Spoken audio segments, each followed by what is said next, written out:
ஆண்டவராக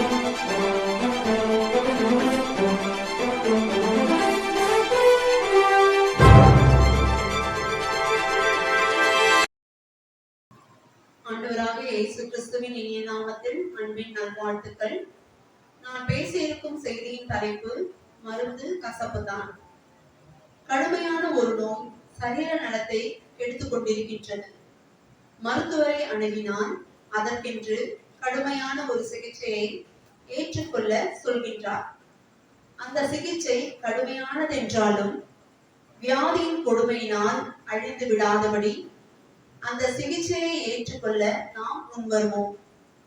பைபிளில் இயேசு சொன்னார், மத்தேயு 5ஆம் அதிகாரம் 44வது வசனத்தில், உங்கள் சத்துருக்களை சிநேகியுங்கள்.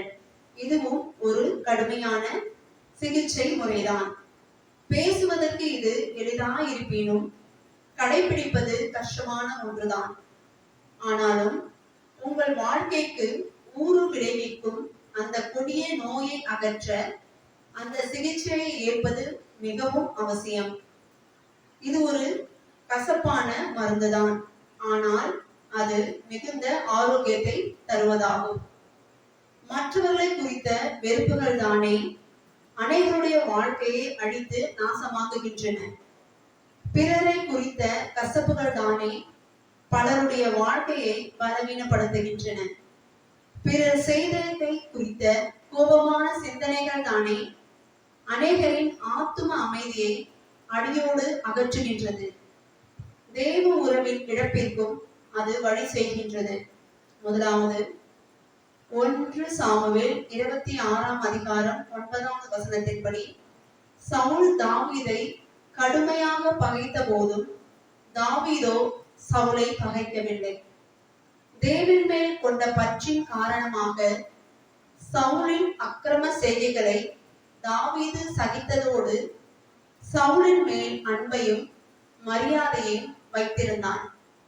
இதன் விளைவாக தாவீதுக்கும் சவுலுக்கும் இடையே எத்தனையோ யுத்தங்கள் தவிர்க்கப்பட்டது. வீணான ரத்தம் சிந்துதல் ஏற்படாமல் தாவீது தடுத்தான். ஆம், பகைப்பதற்கு பதிலாக சிநேகித்து பெரிய வெற்றியை கண்டான்.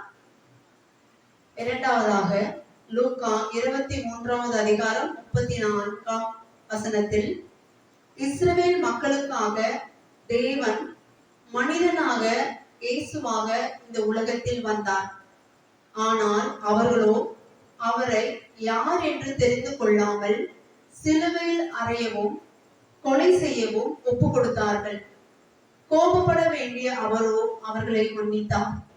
ஆம், வெறுப்பும் விரோதமும் வீணான கசப்புகளும் நம்மை அழிந்து போக செய்யும் கொடிய நோய் கிருமிகளே. கொடிய பாவிகளாகிய நம்மை இயேசு கிறிஸ்து ஏற்றுக்கொண்டார். அந்த அன்பை இருதயத்தில் உணர்ந்து பகைக்கிறவர்களை நேசிப்போம். துர்க்குணங்கள் நீ அழைக்காமலே உன்னை நோக்கி வரும்.